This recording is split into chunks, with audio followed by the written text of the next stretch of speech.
Hello' বন্ধুসকল, আকৌ এটা নতুন ভিডিঅ' লৈ মই ডিকুৱে আপোনালোকৰ মাজত। আহক আজি এটা টৰ্চ লাইট কেনেকৈ ঠিক কৰিব পাৰিব ঘৰতে তাকে চাওঁ। তো চাব, লাইটটো আপোনাৰ LED টো মই চেক কৰিম। LED টো চেক কৰিম, আপোনাৰ নিগেটিভত নিগেটিভ লগাম, পজিটিভত পজিটিভ লগাম। LED-ত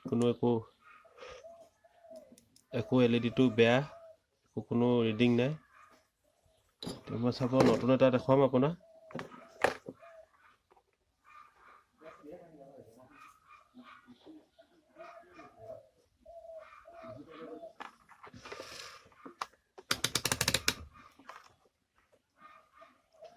নতুনটো চাওক, জ্বলি উঠিলে। এইটো আপোনাৰ ক'ৰবাত দেখুৱাই দিছে, তো আপোনাৰ LED-টো বেয়া হ'ল। এতিয়া মই LED-টো চেঞ্জ কৰি দিম, আপোনালোকে চাব। তাৰপৰা টৰ্চটো জ্বলিবলৈ থাকিব।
LED-টো লগাই হৈ গ'ল, আৰু এতিয়া চাম বেটেৰীটো ভাল হৈ আছে নে নাই।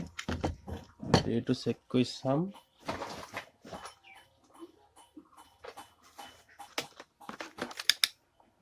মাল্টিমিটাৰত মই এইটো 20ত কৰি লওঁ, আৰু এতিয়া মই বেটেৰীটো চেক কৰি চাম। আপুনি মাল্টিমিটাৰত চাব।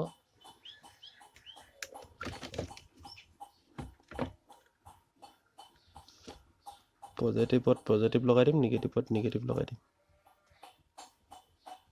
383 বেটেৰী ঠিকে আছে।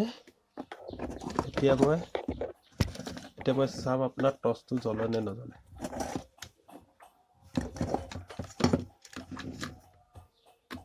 এইটো জ্বলিছে দেখিছে। তাৰপিছতে আপোনাৰ পিছৰ বেকলাইটটো জ্বলিছে, দুটা জ্বলিছে, দুটা কাম কৰিছে। এতিয়া আপোনালোকে এনেকেই ঘৰত যদি এনেকুৱা টৰ্চ বেয়া হৈ আছে, নিজে বনাই ল'ব পাৰিব। যদি ভিডিঅ'টো চাই ভাল পালে লাইক আৰু ছাবস্ক্ৰাইব কৰিবলৈ নাপাহৰিব।